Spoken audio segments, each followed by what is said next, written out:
Good morning. Good morning. We're on our last day of this course.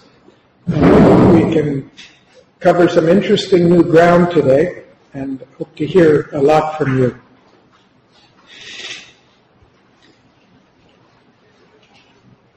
President FDR, Franklin D. Roosevelt, once said, "Men are not prisoners of fate, but only prisoners of their own minds." And of course, we know from his story that he really meant that, and he tried to liberate the American people from the prison of their own mind. It was very real. Human beings, when we look at our position in the world on Earth, we pride ourselves on our superior capacity for knowing. Compared to all the other animals, apparently at least, our capacity for knowing is far broader, deeper, much more organized. And we're the only species who systematically accumulates knowledge from generation to generation and passes it on to future generations in a concentrated and abridged form through what we call education, which Alberto is going to talk to us about later this morning. But I'd like to focus on a different aspect of human knowledge this morning.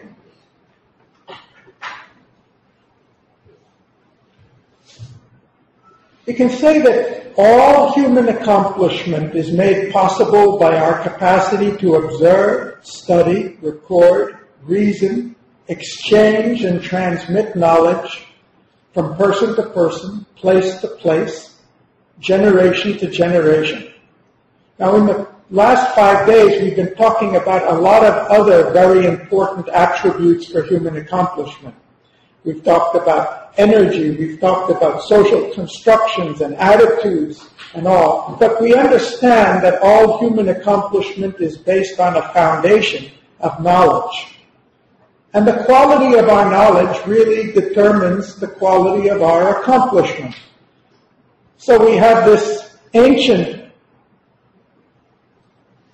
thesis that knowledge is power, and it's really a profound statement.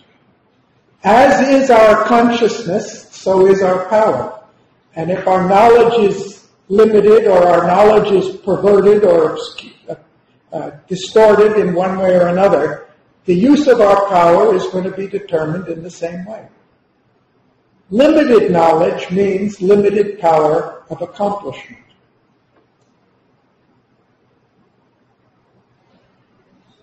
Our achievements of science, the remarkable achievements of science, are all the more remarkable when we consider how really ignorant human beings are as a species. And what I'd like to talk about this morning are really some of the fundamental attributes of our ignorance. Famous line from Shakespeare's As You Like It: "A fool thinks himself to be wise, but a wise man knows himself to be a fool." And with typical Shakespearean irony, this line is spoken by a fool who is really wise. So I raise the question,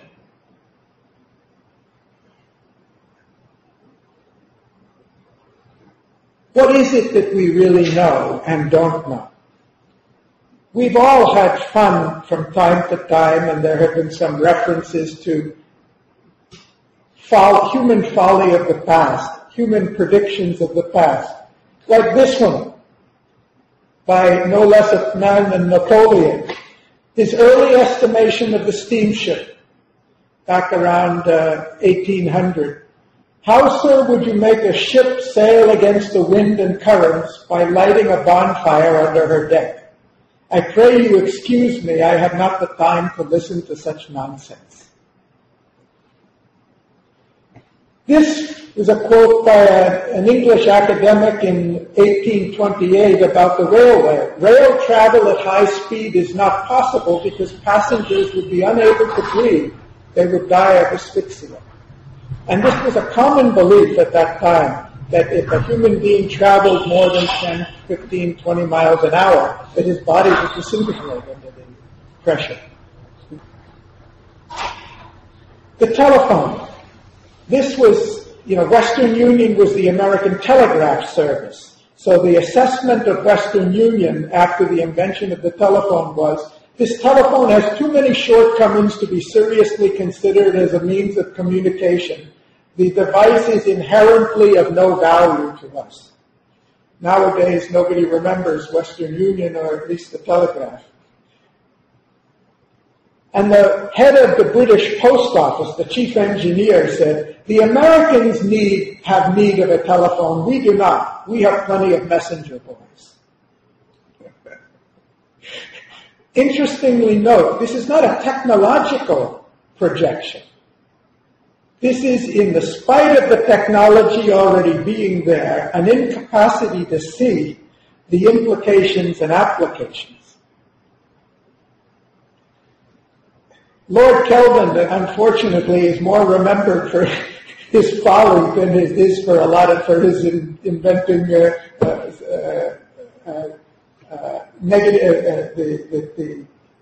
temperature scale. He said, X-rays will prove to be a hoax. That was after Madame Curie. And this was a great one by the head of the U.S. Patent Office. In 1899, everything that can be invented has been invented. About the American automobile, no less a source than Scientific American Journal in 1909, by which time there were about 20,000, 30,000 automobiles on the roads. The automobile has practically reached the limits of its development. This was before the Model T. This was at a time we were producing 10,000 a year. And our genius, Albert Einstein, one of the founders of the Academy, there is not the slightest indication that nuclear energy will ever be obtainable. It would mean that the atom would have to be shattered at will. God forbid. This was by a very famous Hollywood movie producer, Darryl Zanuck, in 1946. Television won't last because people will soon get tired of staring at a plywood box every night. If only it were true. Notice, this is not a technological prediction. This is a social prediction after the technology was already there. This one I like a lot. This was by a Decca record studio in 1962 about the Beatles. We don't like their sound, and guitar music is on the way out. Had nothing to do with technology at all. And of course, this one, which we've already quoted about the founder of IBM, Thomas Watson, when he said, I think there's a world market for about 5 computers a year. And this one, this was by the inventor of the Ethernet, Robert Metcalfe, in 1995, when the Internet was just taking, the World Wide Web was really good. I predict the Internet will soon go spectacularly supernova, and in 1996, catastrophically collapse. I've already quoted this one because I liked it so much, by Michael Dell. When Steve Jobs went back to Apple, he said, my advice to Steve Jobs is I would shut it down and give the money back to the shareholders. It's not a technological prediction, it's a business prediction. And Time magazine described Apple as a chaotic mess without a strategic vision and certainly no future. This was about a very prominent American investor in 2004 about Google. It's virtually certain that Google stock will be highly disappointing to investors foolish enough to participate in its overhyped offering. You can hold me to that. I think Google's stock is about 1,000 times higher than it was when he made this statement. Google shares went public at 85 and multiplied 12-fold in value in the next 10 years. And the iPhone, this from no less a person but the then president of Microsoft. There's no chance that the iPhone is going to get any significant market share. No chance. Of course, we can always attribute this to people who just don't know anything, not the people who are at the core of these businesses. Sorry, Garry. Yeah. Can you come back to this slide? Can I ask you shortly? Yeah. Is this actually his real opinion, or is this maybe marketing strategic opinion? Maybe he don't like that iPhone come in, and then he said, no chance, they are really bad, no. So the question is whether he's deceiving himself, deceiving the world, or just stupid. That's the question. Well, I think that at least in many of these cases, we don't know what's in the minds of all these people. But we can be sure that none of them like to see these quotes now. And one or two may have been hoping. I think this may have been wishful thinking on his part. But at least Bill Gates was honest enough to say that he never, and he said it after it's on record, he never expected the iPod to be a success, and he never believed that Jobs could do what he did. He was honest enough to say that. I don't know Ballmer, well enough to say whether he was trying to prep his own troops. But he's not in the phone business, so he has no great motivation for trying to say that their product's inferior. That Microsoft was not into smartphones at that time, but I don't know. It's always a possibility. And maybe he would love us to believe that, that he was just trying to encourage his own troops. And this because it has nothing to do with technology at all. In the years up to 2008, Alan Greenspan, the former chairman of the Federal Reserve, was asked many times about what he thought about the financial markets and the real estate boom that was going on in the U.S., and don't you think it's a bubble because the prices of real estate were going up? The prices of homes in many areas doubled in a 5-year period and everything. And he was asked, don't you think it's a bubble that we should be concerned about? He absolutely denied. He said, I don't think it's a bubble and I don't think there's any reason for concern. After 2008 October, he says, he was absolutely in a state of shocked disbelief, because the whole intellectual edifice had collapsed. Whose intellectual edifice had collapsed? Not yours and mine, his. I mean, he was the person number one in the world. If there's anybody who we would have looked to and taken his advice, and unfortunately we did, and we were all reassured by what he said, this is the man who said the opposite and had to wake up one morning and find his own intellectual edifice collapsed. So what does this tell us? Unless we're not going to make folly of these people and dismiss them as some rare aberration. These are people we respect for high accomplishment in many different fields and in many different ways. And instead of saying that man's an idiot, what can we learn from this? What are the conclusions? What is the source and nature of I'm assuming that if this is what Einstein and Michael Dell and all of the other Lord Kelvin are capable of doing, that most of us are capable of equal follies in our own life and our own level. So isn't it worth taking a little time to reflect on what is the nature of our capacities that make this possible for us? What is the nature of human ignorance? The phrase Sri Aurobindo says is, what are the boundaries of human ignorance? Do we really know what those boundaries are? Anybody have a comment? Why does this happen?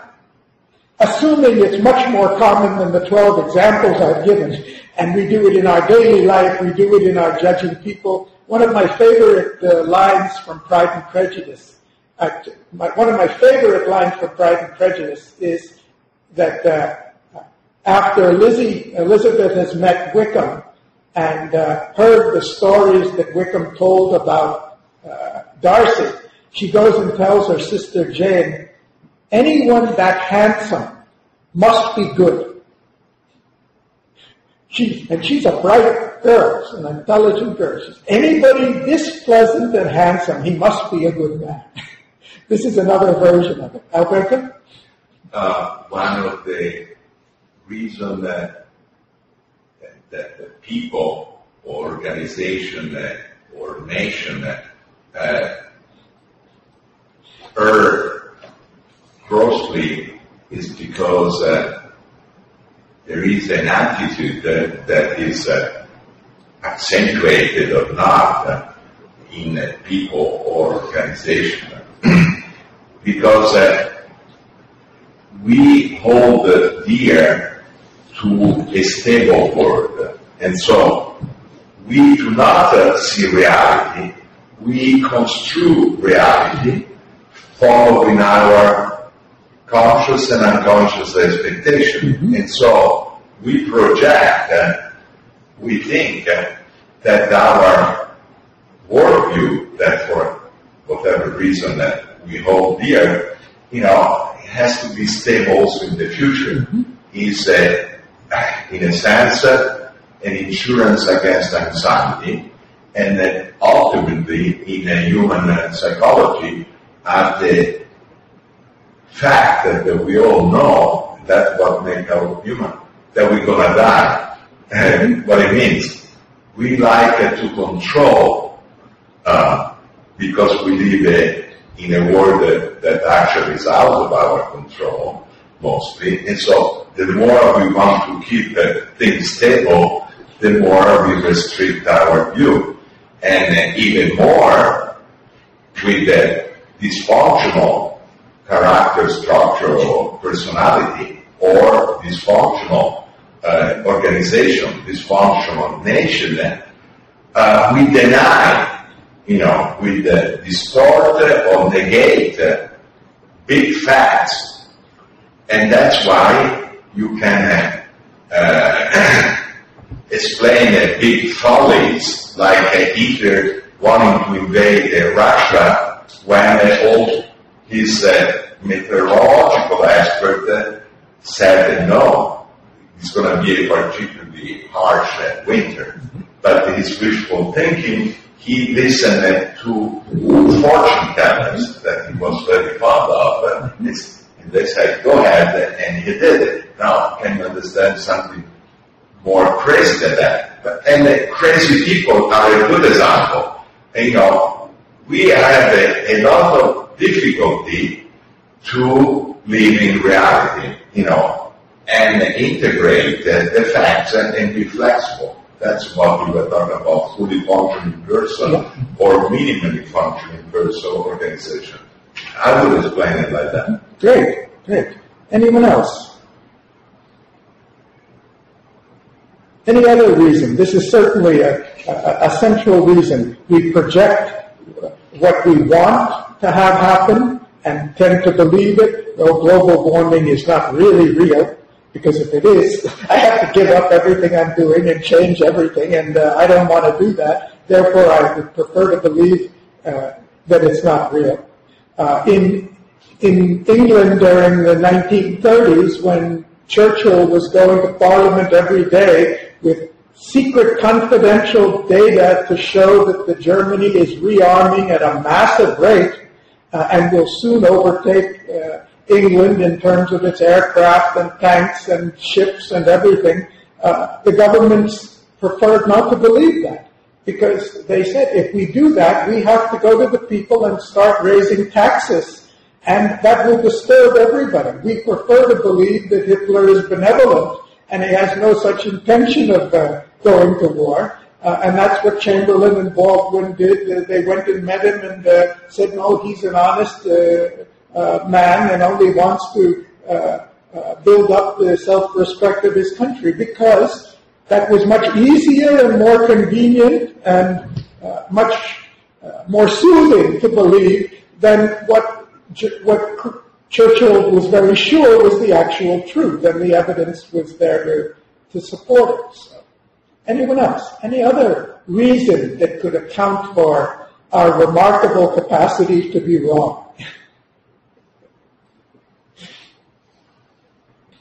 Maybe we like to belong. Yeah. Maybe we like to belong to some groups, some bigger collective, because that's much easier to survive. You have a feeling of security. If you need to make some changes, you have many enemies, you get many enemies in this moment, because many people don't like changes, because they get some beneficiary, or that's the way how you do that every time, every year, every month. Your mom, your father made it in the same way, and why you need to change that now? And that's maybe the reason that because you like to stay on the same way, you are ignorant to new possibilities. So out of our habit, we what we know, what we do, we believe in, and something else, we don't conceive of it. And the second thing is actually maybe, of course, we have many different educational systems. But a lot of them learn us in the school, educational system, how we need to behave. We need to like our country, our nation. And now is the point, which nation I belong really.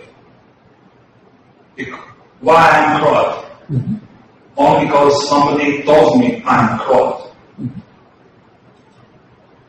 But without to be Croat, I don't belong to this collective. This means actually I will not, in Croatia, I will not get any beneficiary. For example, I can't get a good job or a good position in politics.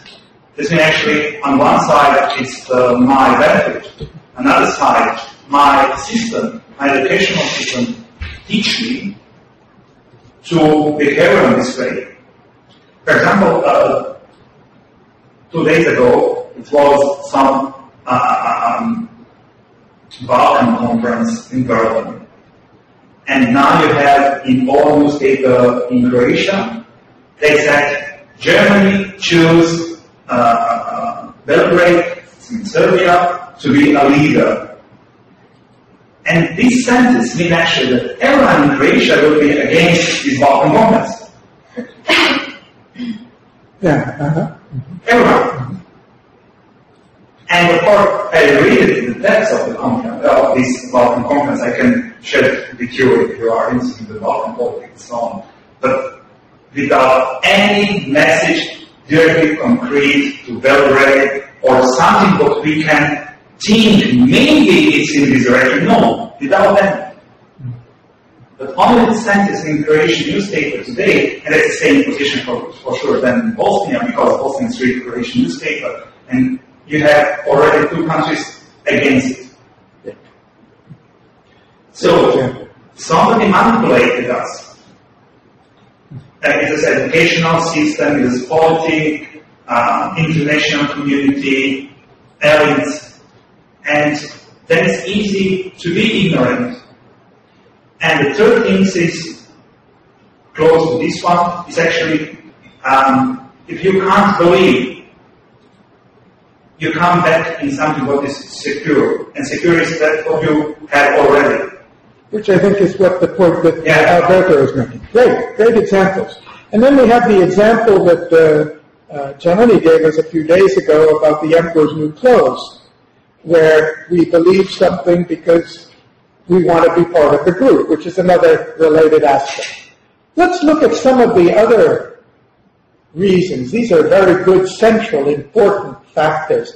I'd like to look at it at an even more fundamental level. Please, go ahead. Yeah, and also, can it be connected with the fact that many people can be divided, like people can be divided into conservative and progressive people. And this is the question of the development of creativity and the ability of going beyond the limits. So that some people can go beyond the limits, others cannot even think about it. So the development of... So you think that because of different personality characteristics, that we think differently because of our own personality capacities or our inclinations? So Lady Catherine we saw in the film yesterday, when she's, were you here at the time? We showed Lady Catherine coming to Longbourn to tell Lizzie she shouldn't marry Darcy and promised not to. She actually thought that she could tell Elizabeth Bennet what to do. Obviously, she was ignorant because she didn't know that Elizabeth's a woman who says, the more I'm challenged, the more my courage comes out, the more my strength comes out. Lady Catherine thought she was somebody she could just browbeat enough that she would run away. And it's true that if it had been Jane Bennet, it would have worked. Jane would have said, I'm sorry, I didn't want to disturb anybody. I don't want to disturb any of the relatives. I won't marry him. I agree. But Lizzie was the wrong one to speak that to. The more she pushed, the more Lizzie became determined. So there's different personality types. Lady Catherine wants to preserve, and she's very conservative. She wants to preserve the existing society at a time when it's in the process of rapid change. She wants to hold on to the past. Something like that. Great. Okay. Let's look at some other possible explanations. One way to think about it is to think that we live within a double wall of ignorance. Our problem is not just with what's going on outside us. We are pretty much equally ignorant of what's going on inside us as well. I don't know all of my subconscious longings, my urges that have not yet come to the surface. I don't understand all the things that are growing up in me, seeking expression. I say something, I say, I don't know why I said it. In the first part of Pride and Prejudice, when Bingley suggested Darcy, why don't you go and dance with Elizabeth? He says, no, I won't dance with a girl who's being slighted by other men. She's only tolerable. He not only says it, but he says it so loudly that she hears it. Now, Darcy's an educated man, and he's supposed to be a cultured man. What prompted him to say loud enough to offend another person this? We do things and later say, I don't know what made me say that. I don't know what made me do that. All our senses are turned to the outside, to the outer world. We don't have any senses directly looking inside to see what's in the depths of our own mind or emotions below the surface. And when it comes to the outside, we judge others by the same standards we judge ourselves. Well, if I was in that position, I would want to do this. So we naturally assume that the other person is doing it for the same reason. We don't know what's going on inside of another person. I can't see your thoughts. I can't see your feelings. I can't see your urges. I can only see your external behaviors. I try to read your facial expression. I try to understand what's the meaning behind the words. Do you really mean it? Did you really mean thank you? Or you said that's the worst thing I've ever received? Or this coffee tastes terrible, but thank you for giving it to me anyway? I try in my blindness to get beyond my ignorance to find out what's going on in other people. So we, by very constitution, even with the best of intentions, I'm ignorant about myself and I'm ignorant about everybody else around. About myself, the idea, know thyself, it's not just a platitude, it really is ultimate wisdom. But how many people in a lifetime can ever say that I really know myself, I have really discovered myself? Ego blinds us to our weaknesses and defects, but it can also blind us to our strengths. We may not recognize the capacity to find capacity in other people which they don't know about and to bring it out is one of the great capacities of a mentor or a teacher. or of any type, or a guru, to be able to see in a person what they don't know is in themselves and bring it to the surface. We're ignorant of our defects. We're also ignorant of our unrealized potentials. Jobs says he really thought his career was over in 1985 when they threw him out of Apple. He thought that was the end. That was not even the beginning.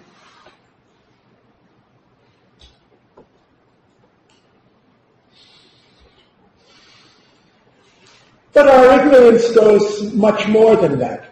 We have simple, obvious thing that we're ignorant in space. I don't know what's going on upstairs or downstairs or outside this door because it's beyond the reach of my senses.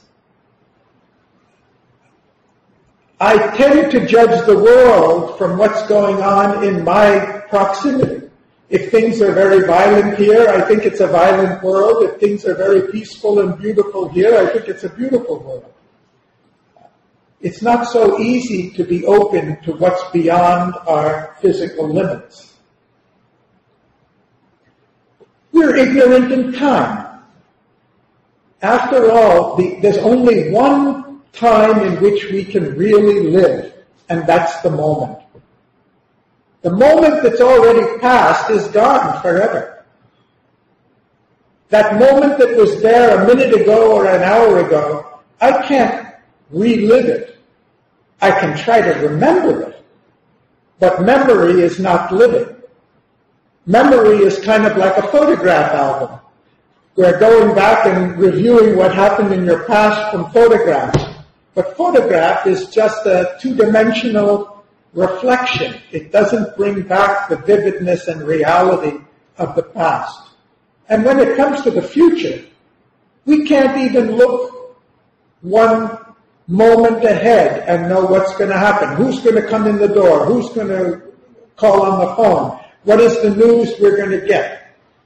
We live, really, our time frame of knowing is absolutely in this moment, moment to moment.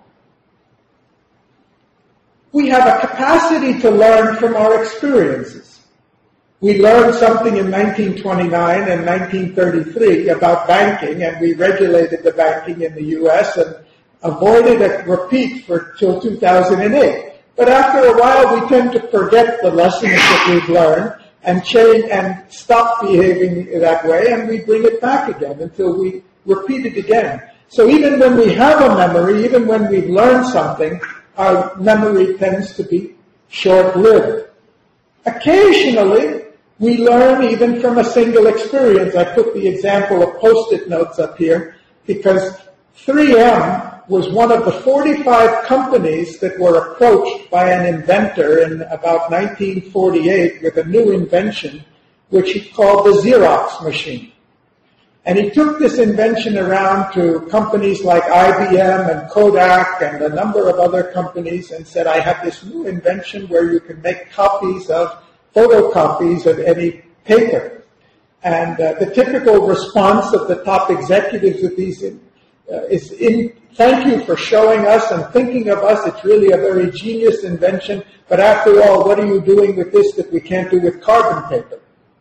And 45 companies turned him down, and finally one company agreed, and it became the Xerox Corporation and launched the modern photocopy machine. 3M was one of the companies that turned him down.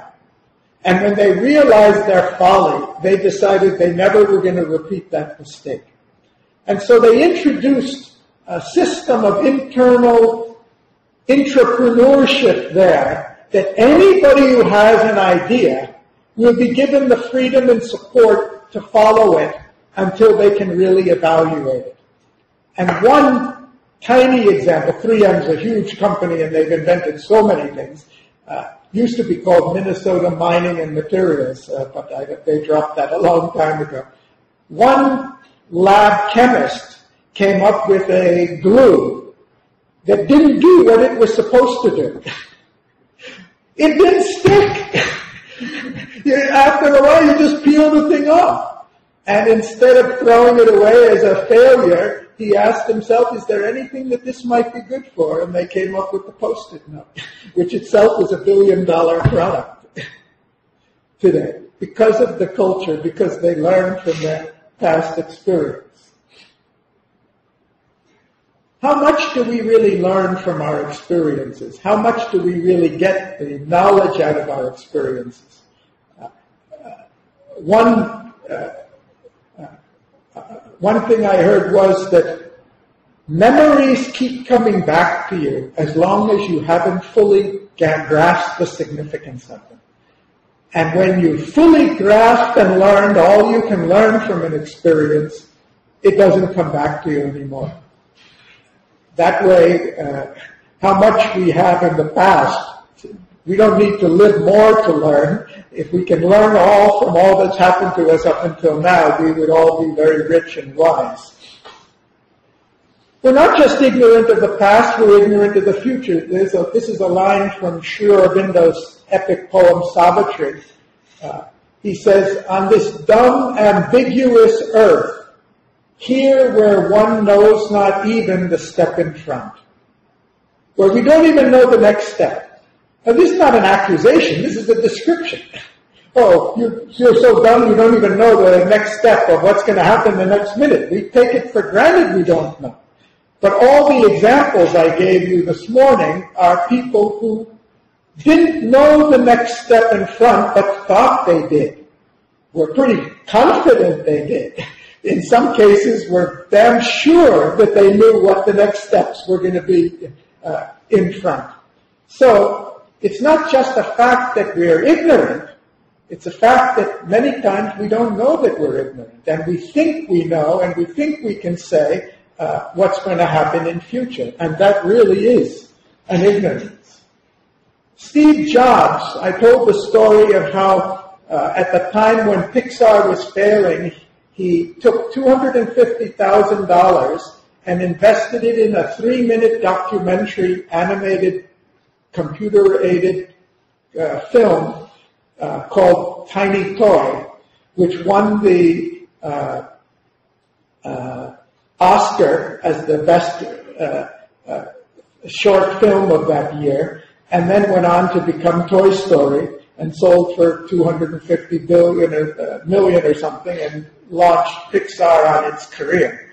The interesting part of that story, which I didn't tell you, was that after they made Toy Story, and before it actually was released in the marketplace, he was trying desperately to sell Pixar because he was afraid it would flop.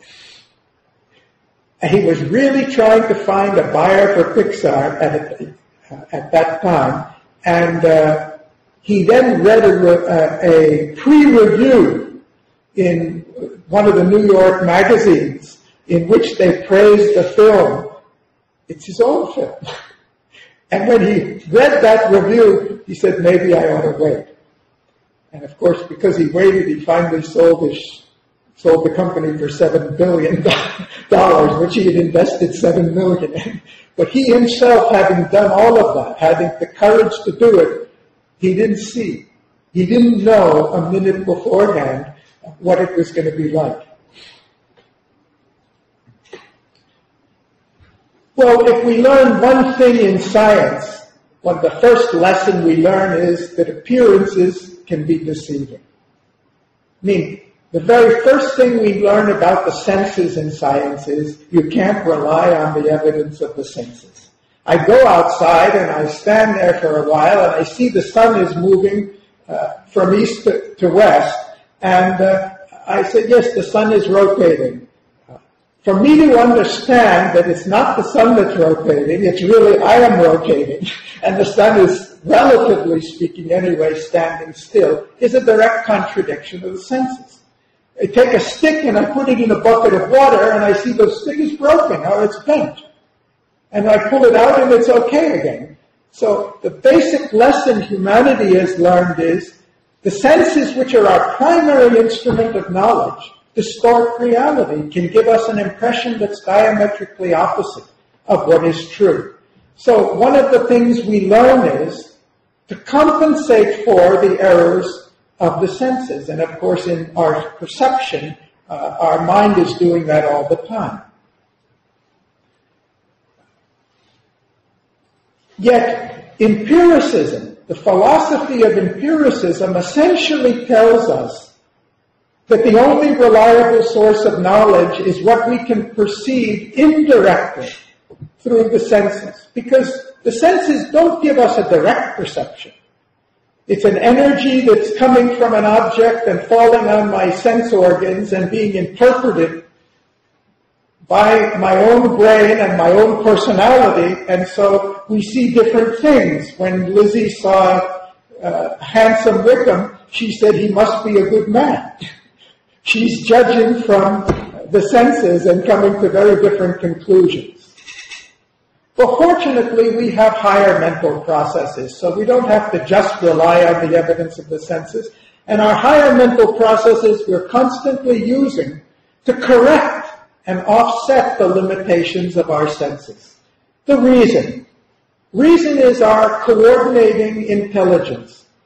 It doesn't judge from one fact. It's capable of taking all the facts, like Sherlock Holmes takes all the evidence in a murder case, putting it together and seeing is there any explanation which is consistent for all of the evidence. Not a circumstantial case, he had the murder weapon, therefore he must have been guilty, or he had a motive and therefore he must have been guilty, but something that's consistent with all the facts.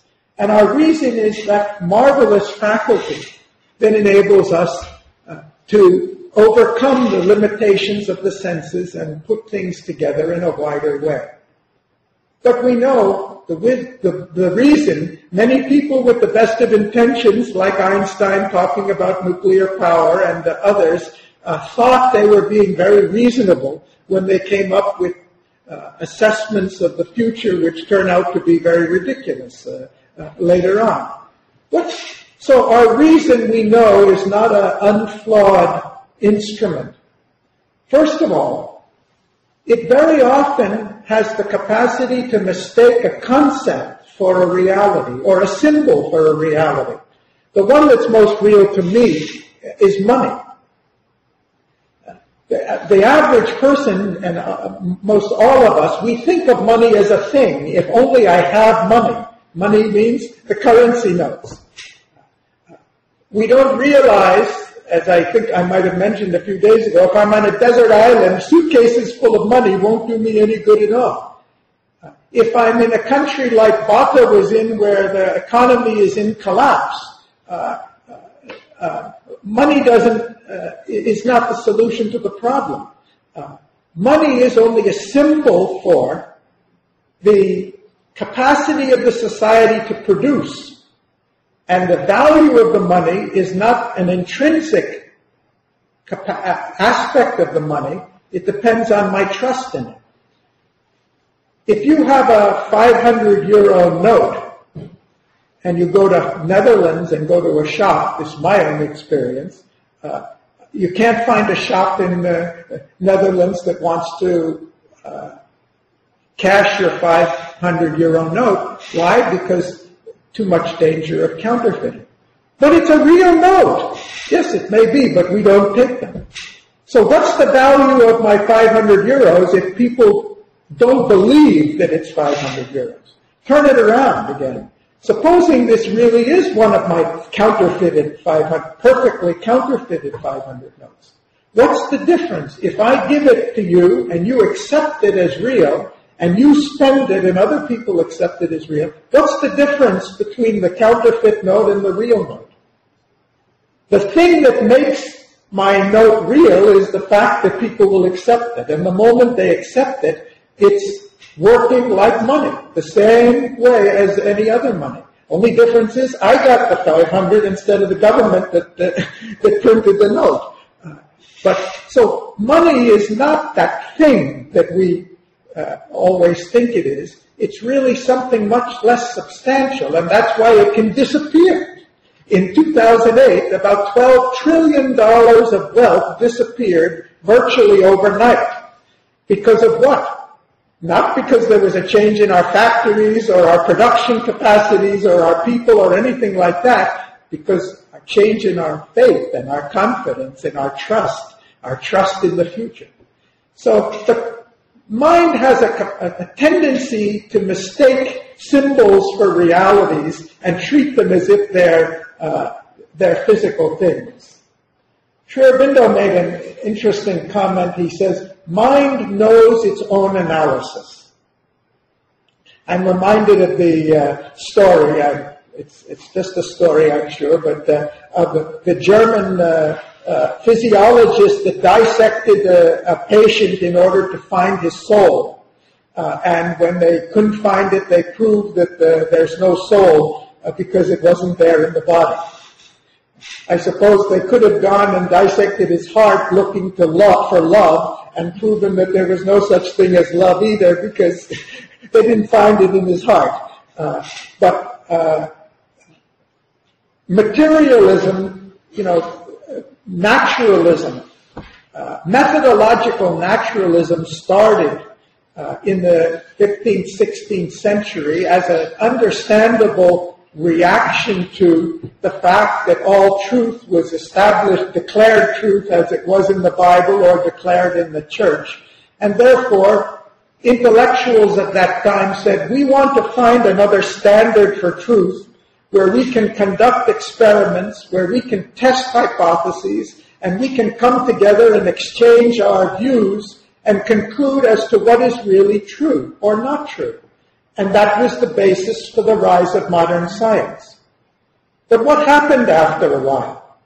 The assumption of methodological empiricism or naturalism was that there are certain things we can study empirically through our senses, through measurement, and we can know them that way.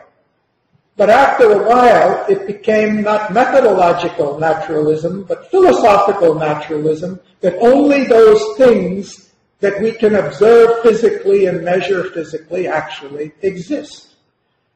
And therefore, this is an example of how the mind, by making an assumption that everything is material, ignores or disproves the existence of anything that doesn't meet the original assumption. This is one of the capacities the mind has for taking a premise and living by that premise and not realizing it's a circular argument.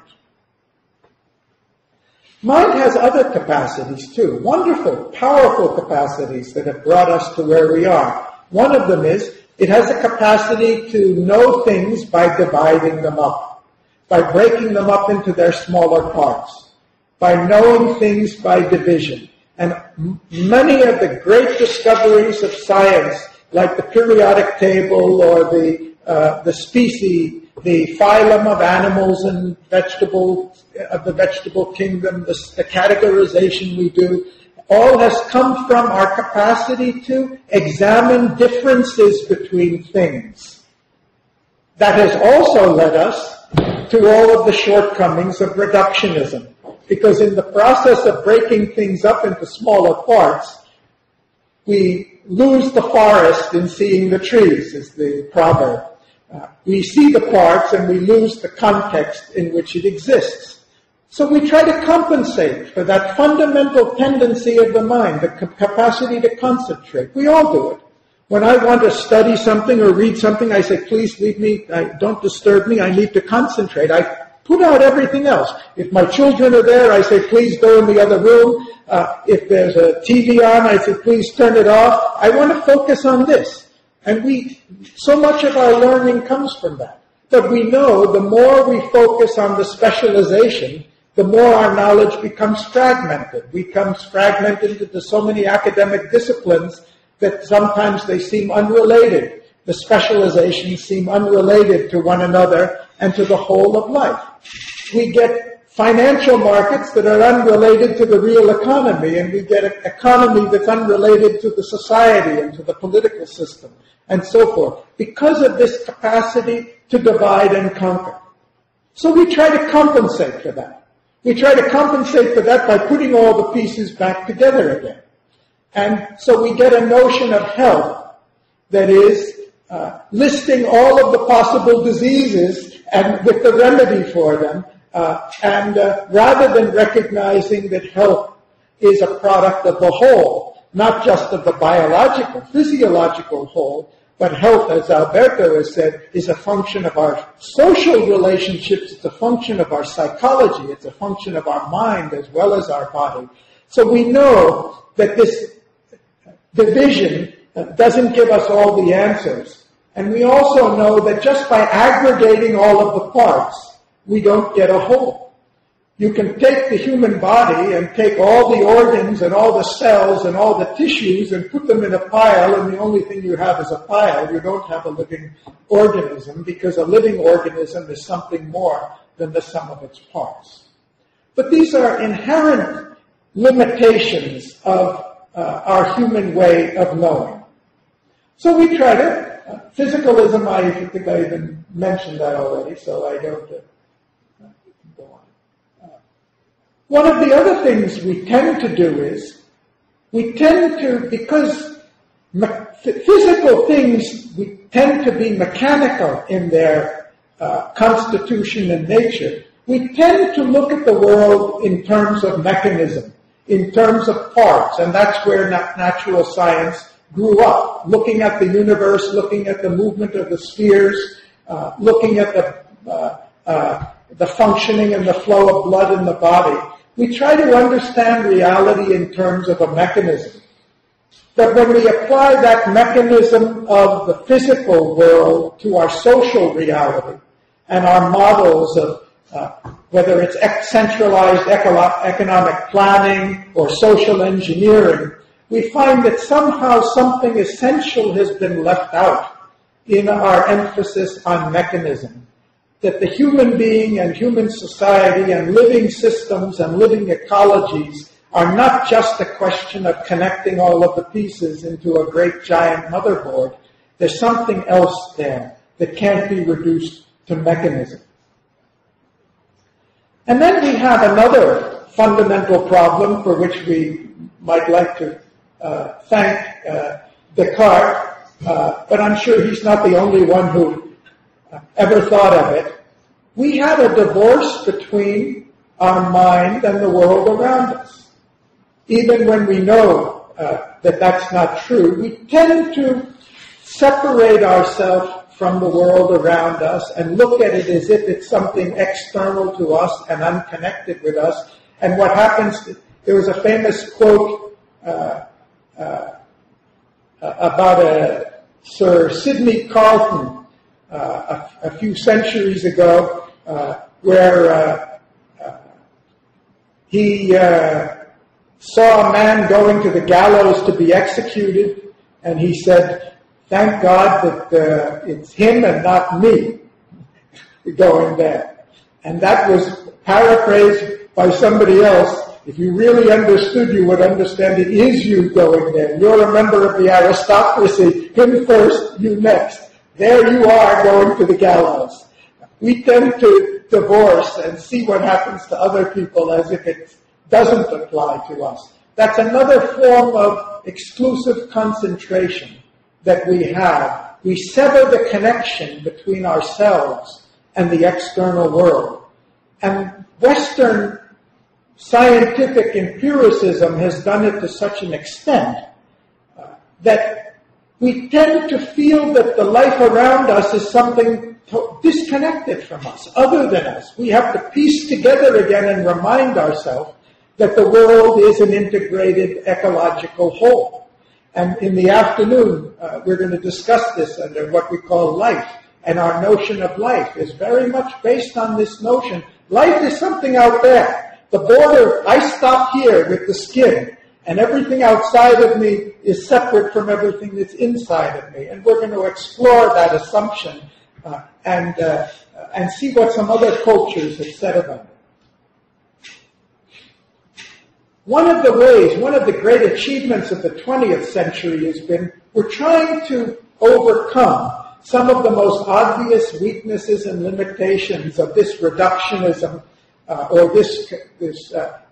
by trying to see wholes. And the development of systems theory and complexity theory and holistic theory and ecological thinking are efforts to overcome this fundamental tendency of the human mind to divide by trying to see reality comprehensively.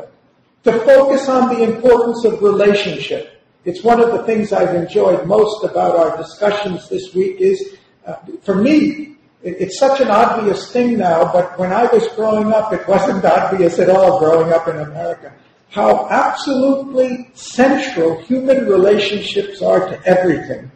And even in economics, that the real source of wealth creation is our capacity to relate to one another. All the wealth, all of the prosperity, all of the civilization and culture we have is based on the power of those relationships.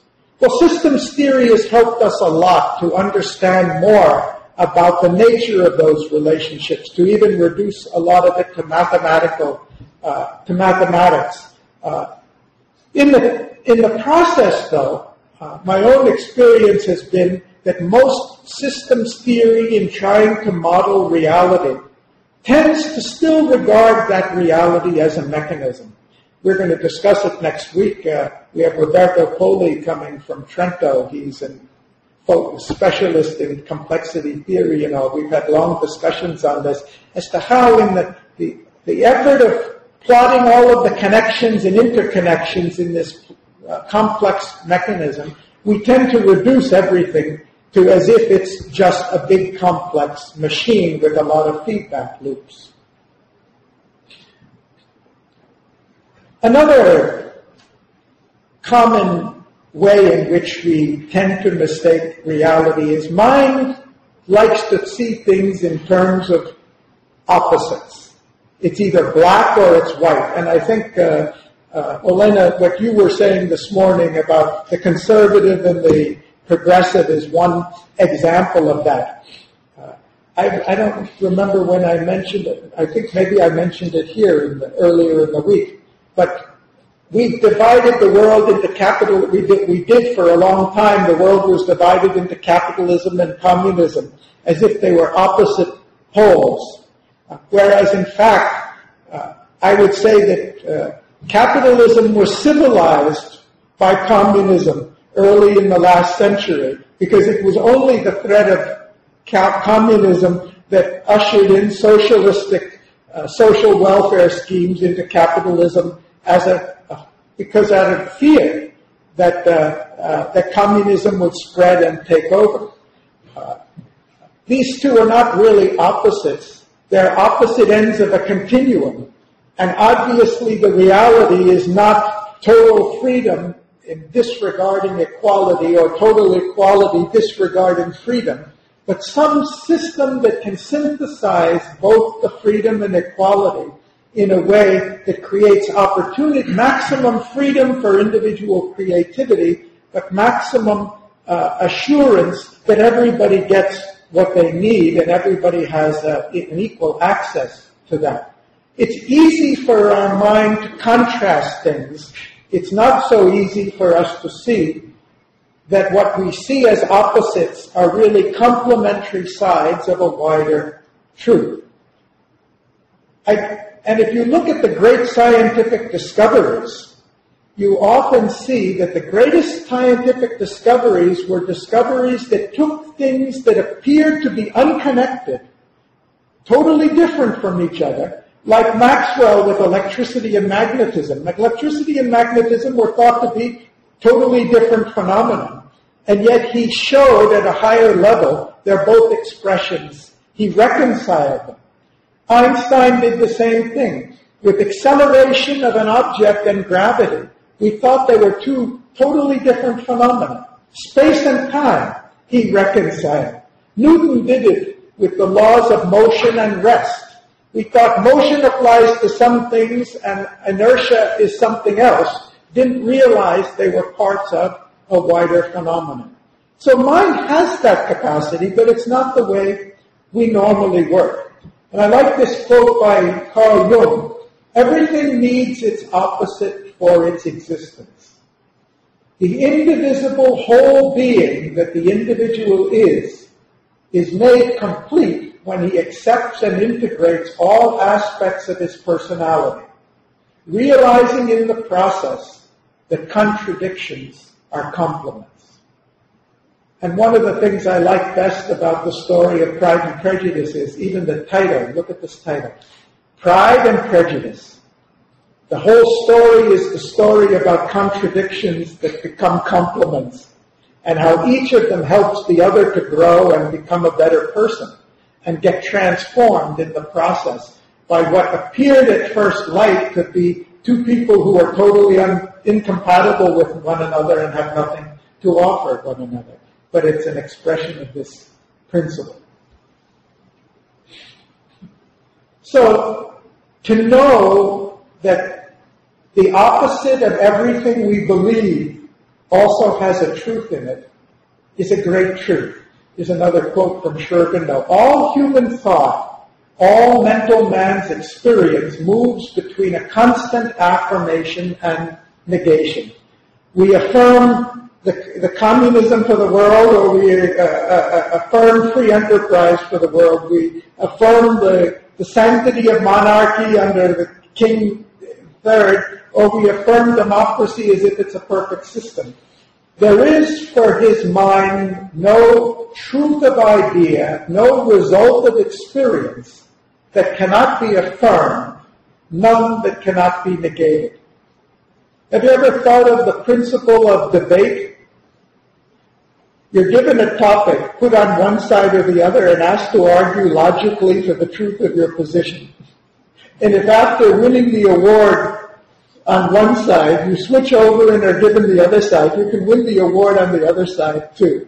Because the mind permits us to see reality from different perspectives and to try and to affirm the truth of this perspective as a truth to the other. But the truth of the matter is, mind can do that for any side of an argument. And that's why we have so many great philosophies invented by great geniuses which are incompatible with each other. Because they're all logically consistent from their point of view. They're only partial in that process.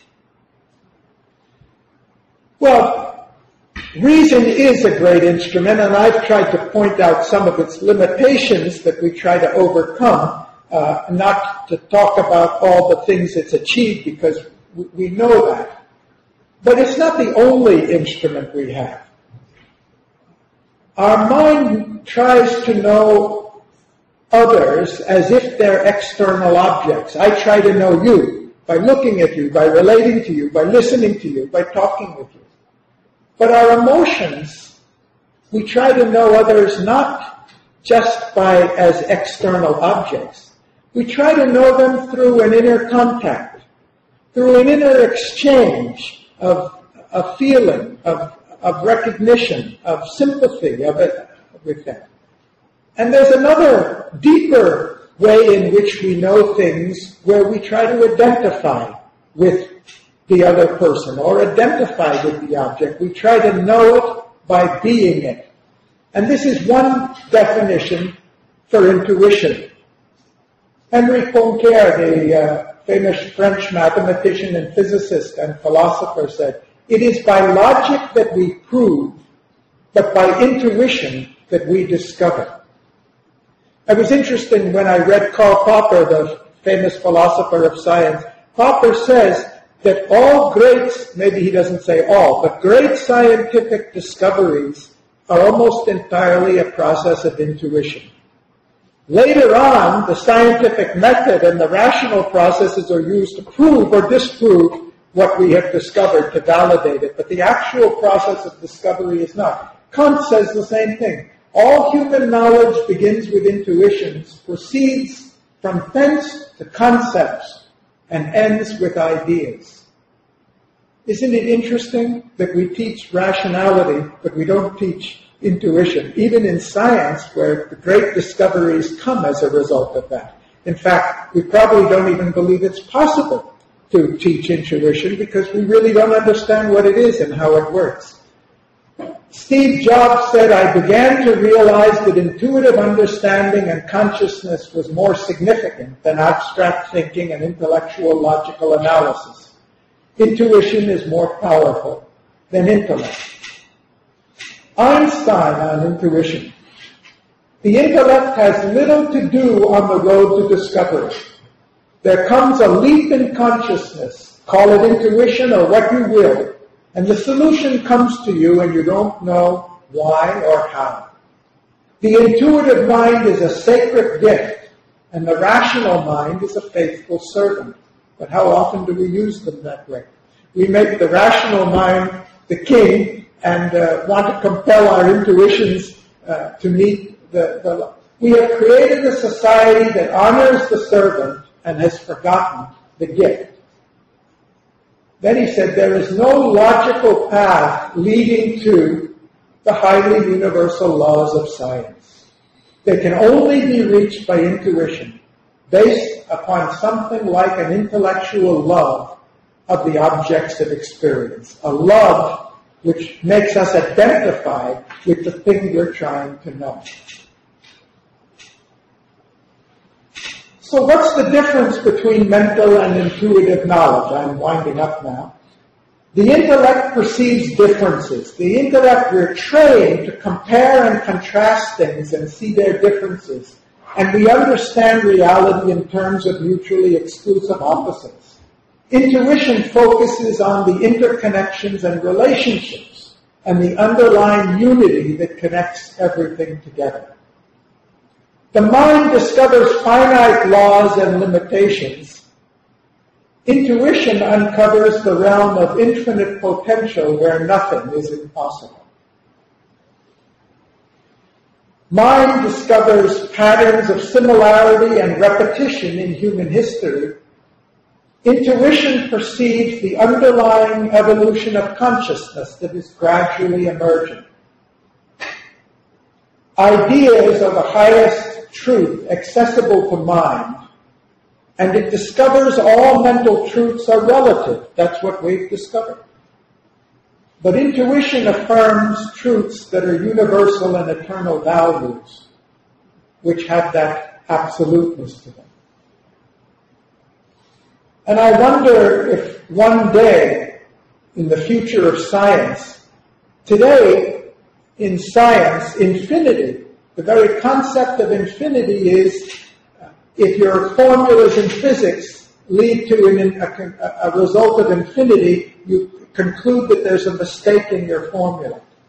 But if we look at the evolution of life and human society and the complexity that's been emerging out of simplicity, I wonder if the intuitive truth that we'll discover in future is that infinity is a practical concept. And in fact, the evolutionary process we see has no finite limits. So, what does all this have to do with us? What does this all have to do with individuality and accomplishment? What are the lessons we could take from a knowledge of the limitations of our instruments, if knowledge is so critically important for accomplishment?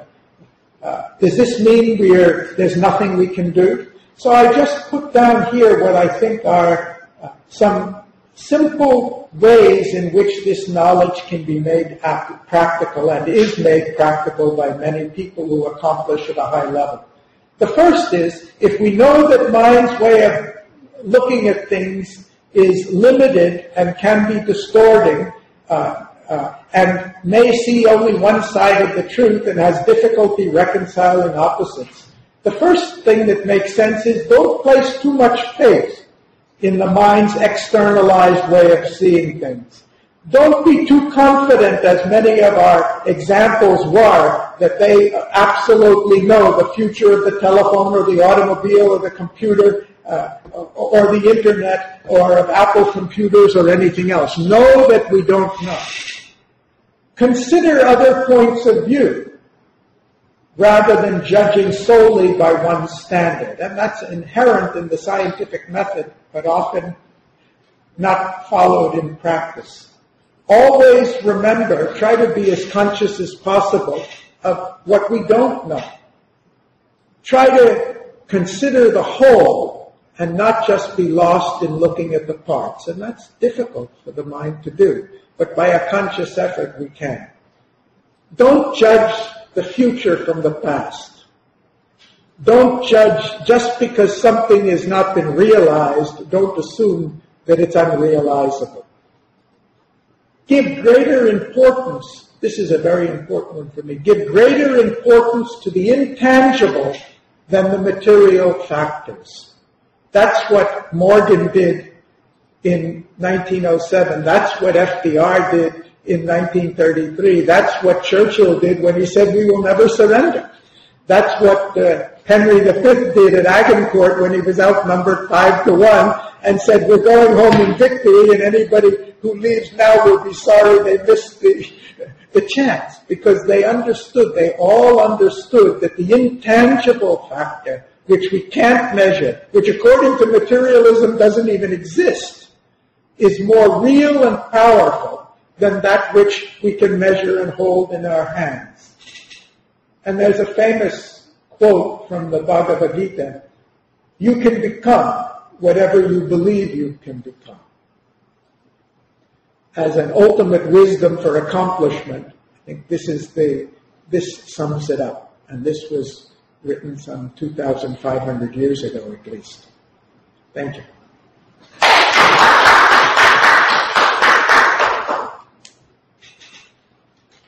Yes. Very good and fascinating. One question though, just on the last statement that you can become whatever you believe you can become. Well, in a sense, to me, it's true that prophecies are self-fulfilling. Mm-hmm. But on another level, you can become whatever you believe you can become, represent also the tragedy of the alienation of many cultures that believing in just that, that have divorced themselves from reality, from the environment, from relationships, believing in a Promethean, and human-centric vision, typical in individual psychopathology of omnipotency, and with the great suffering for the people that hold that self-defeating prophecy and judgment. Would it be many of the tragedy of humanity? Adolf Hitler, in my opinion, believed exactly on the Bhagavad Gita. He could become exactly what he wanted to become. And for some moment in history, he did. But that's not a good... in my opinion, there would be much deeper wisdom for humanity that you can become whatever you are designed by evolution to become. And at the moment you divorce yourself from your evolutionary history, it's bad news for you and for every life form. Mm-hmm. Mm-hmm. I think the spirit of this message is, you have raised a good point. The spirit of this message is, and it's not just from the Gita, it's there from many different traditions. There was a quote from Gandhi in it too. I took it out because it was too much as well. I think the experience of those who have achieved at a high level is that the intensity of their aspiration and their faith in that aspiration had a tremendous power for accomplishment. And unfortunately, you've chosen the negative example, but it's a good example. That was true for Hitler too. I mean, if Lincoln rose from the log cabin to become president of the United States and save the Union and save the basis for the future of the United States, Hitler also rose from nothing to the heights and almost destroyed the world, which I guess shows, I think my response to that would be, that doesn't negate the truth of this, but that emphasizes the whole point of my presentation, that what you become depends on the knowledge you have and the values you have, and this is only one aspect of it. And if you have limited knowledge and ignorant knowledge, you're going to become the consequences of that ignorance. And if I think I can just consume and I'm the master of the earth and the earth is all here just to serve me, I'm going to end up destroying the planet because it's inherent in my worldview. It's inherent in the values that I am. So I think I agree with your conclusion that in a holistic, if you take this as a complete formula in itself, it's not a complete formula, but it's trying to provide an essential essence of that our limits, whether for good or for bad, are imposed by our perceptions and our level of determination. And Genghis Khan, I admired his organization and I admired the breadth of his accomplishment, but there's nothing in that that I consider very admirable. And the cost in terms of human civilization, he destroyed one after the other in the process. But it did show that coming from four brothers isolated and set out to die, the power of the human being for higher accomplishment. So I'm glad that you put it in a wider context, and it shouldn't be taken out of that context. Anything else? Any questions, comments, anything comes to mind? Two questions online. Oh, the mushroom principle is not yet raised at Ranjani answer. Ranjani, can you... audio connection is not good. It's tight actually. Ashok has a question. This is Ranjani. Ranjani. I'll read it out. This is Ranjani's question. Reductionism has certain advantages of its own. Holism is greater still. But take any novel, we study each character in detail and come up with a meticulous character study which helps us understand the whole story. So my question is, how can reductionism and holism be reconciled in science? Well, I think that's a very good point and a good question. There's no sense knocking reductionism, and we have made tremendous gains from the piecemeal, separate analysis of different things. And even the fragmentation of disciplines has led to an enormous knowledge in specialized areas. The key is to know that the parts, seeing all the parts doesn't give us the full knowledge we need. And we have to also understand how they all fit together and see things that we can't see from the parts. And that's what holism is trying to do, is trying to see the other side. Just next week, we're trying to do something else. We're trying to address these two questions of reductionism and holism and ask ourselves, what are the implications of this for social science and the future of a science of society? Is there any way to reconcile the knowledge of the parts and the knowledge of a whole into something that's really integrated? So come back next week, Ranjani, and join us and raise this question again. And let's see if we can give an answer. Alberto has an answer also.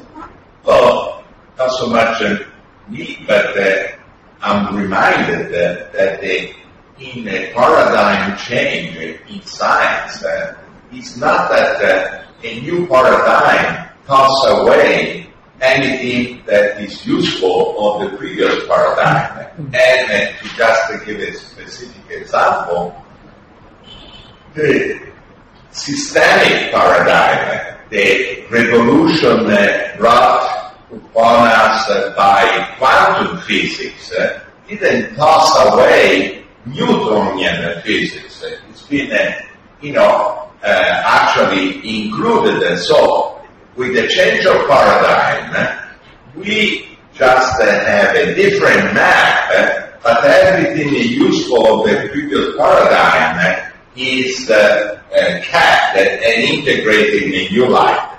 In other words, is that instead you made the example of Genghis Khan. Now, I'm not an historian, but if I understand the example, he would conquer and destroy. The Roman instead would conquer and assimilate and include the new religion, new gods. What they care is that the new region, the new culture would be functional to the final aim of the Roman Empire, but they didn't want to destroy anything because they wanted to use productively for their ends that kind of reality and energy. So for them it would be have a great horror to destroy so much human potential and human capital because they could benefit from it. And another example, the Roman, although they were very proud, of what they were all about, they were so fascinated by, a culture and a society culture, the Greek culture, that they were deeply, you can say that the Romans, although they conquered the Greek, they became very much Greek. Yes, I think that's very important. When we go from one paradigm to the next, we don't destroy, rather we give greater meaning and integrity to the knowledge of the previous by putting it in a larger, more synthetic context. Anyone else? Ashok, there's a question? You have a question? Yes, Garry.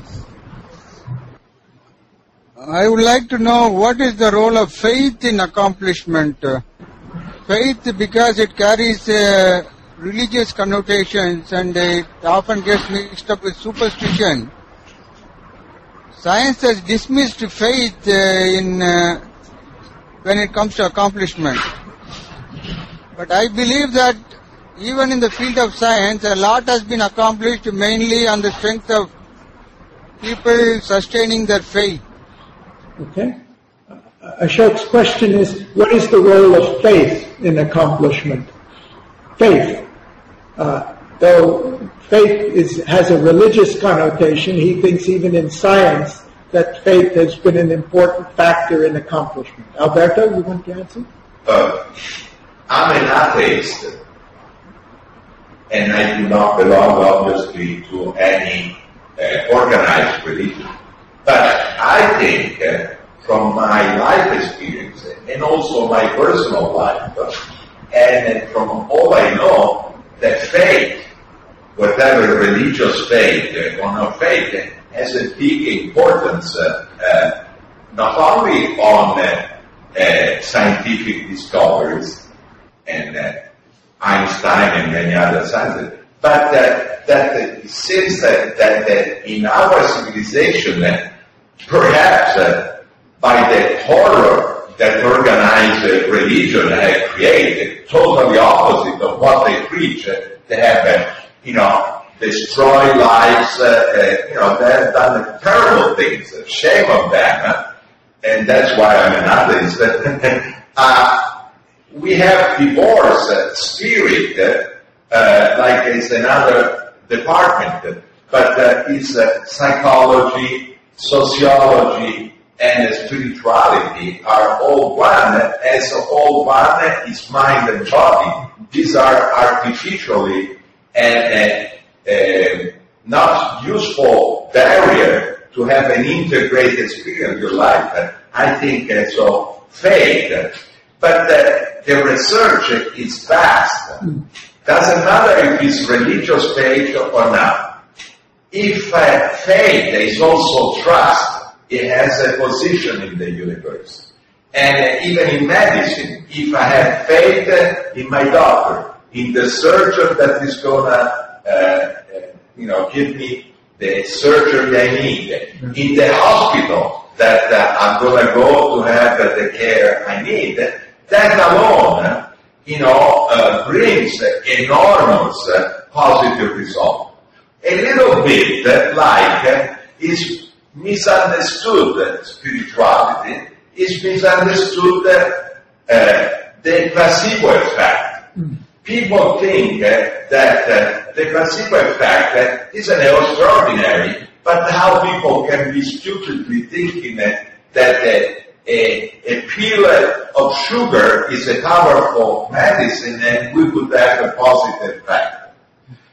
By the way, or the opposite, because there is also nocebo effect. that I believe that something would affect me negatively, and I feel the effects of that thing. No, these are all indication of the incredible potentiality of human nature. So, as an atheist, I say it's a tragedy to divorce or amputate the spirituality from daily experience. Great. Wonderful answer. I think it's a complete, comprehensive answer.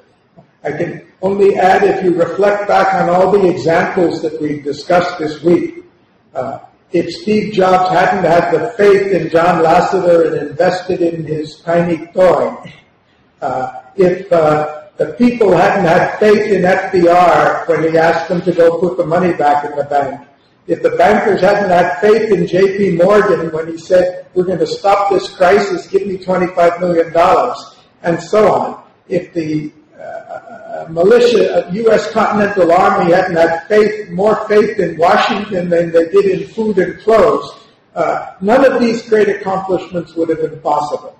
And of course, the placebo effect in medicine is so dramatic because there's no science that you can't have the science of medicine without taking that into account.